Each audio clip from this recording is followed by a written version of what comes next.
పాకిస్తాన్ అంతర్గత భద్రతకు పెను సవాలుగా మారిన తెహ్రీకే తాలిబాన్ పాకిస్తాన్ తాజాగా తీసుకున్న నిర్ణయం ఆ దేశ రక్షణ వర్గాల్లో ప్రకంపనలు సృష్టిస్తోంది.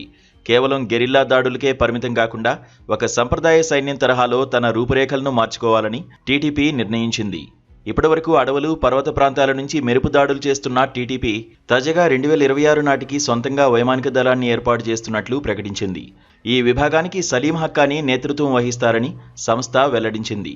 కేవలం భూతలం నుంచే కాకుండా గగనతలం నుంచి కూడా పాక్ సైనిక స్థావరాలను లక్ష్యంగా చేసుకోవడం వీరి వ్యూహం. ఇది కేవలం యుద్ధ విమానాలు కాకపోవచ్చు, కానీ బాంబులు మోసుకెళ్లే అత్యాధునిక డ్రోన్లు, కామికేజ్ డ్రోన్ల వినియోగం పెరిగే అవకాశం ఉంది.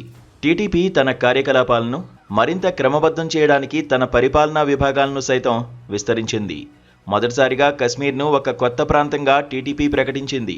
అలాగే గిల్గిత్ బాల్టిస్తాన్ను 2 విభాగాలుగా దియామర్, డారెల్గా విభజించింది. పాక్ ప్రభుత్వం గట్టి పట్టున్న ప్రాంతాల్లోకి చొచ్చుకుపోవడం ద్వారా ఆ దేశ సైన్యాన్ని అన్ని వైపుల నుంచి ఒత్తిడిలోకి నెట్టడం వీరి ప్రధాన ఉద్దేశం.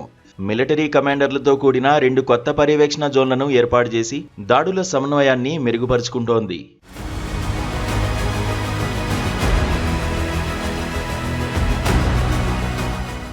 ఈ పరిణామాలు పాకిస్తాన్కు 3 రకాలుగా ఇబ్బందికరంగా మారనున్నాయి.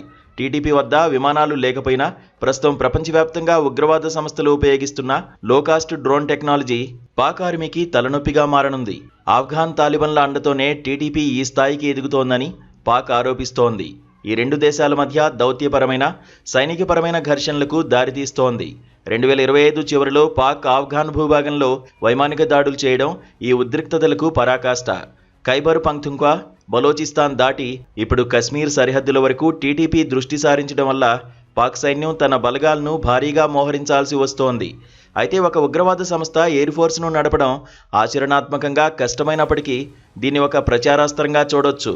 ఇది సైకలాజికల్ వార్ఫేర్గా పాక్ పౌరుల్లో, సైన్యంలో భయాందోళనలు కలిగిస్తోంది. తాము కేవలం ఉగ్రవాదులు మాత్రమే కాదు, ఒక దేశం తరహాలో అన్ని వ్యవస్థలు కలిగిన శక్తి అని ప్రపంచానికి చాటి చెప్పడం దీని ముఖ్య ఉద్దేశంగా కనిపిస్తోంది.